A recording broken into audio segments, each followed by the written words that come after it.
প্রিয় ফেসবুক বন্ধুরা, আসসালামু আলাইকুম। আব্দুনগর শর্মিল ইলেকট্রনিক্স মালিক মোহাম্মদ নাসিরউদ্দিন সওদাগরের অর্থায়নে প্রায় 50 জন ছেলেদেরকে একটি টুপি, একটি আতর, একটি তরবিজ ছাড়া দিয়েছেন। আজকে ওদেরকে এগুলি দেওয়ার পরে আবার মসজিদে ইফতার আয়োজন করেছেন ওদের জন্য। আপনারা ভিডিও দেখতেছেন, এখানে ছেলেরা ইফতারের অপেক্ষায় আছে, এদিকে মুরব্বীরা ইফতারের অপেক্ষায় আছে। সবগুলি ইফতার সামনে নিয়ে সবাই আয়োজনগুলি করতেছেন। এই শর্মিলা তহসিল নাসির এই আয়োজনগুলি করেছেন। সবাই ওনার জন্য দোয়া করবেন, এরকম ভালো কাজ যেন আরও সামনের জীবনে করতে পারে।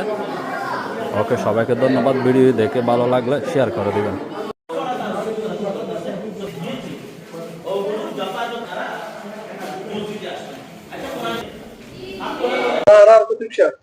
আচ্ছা আচ্ছা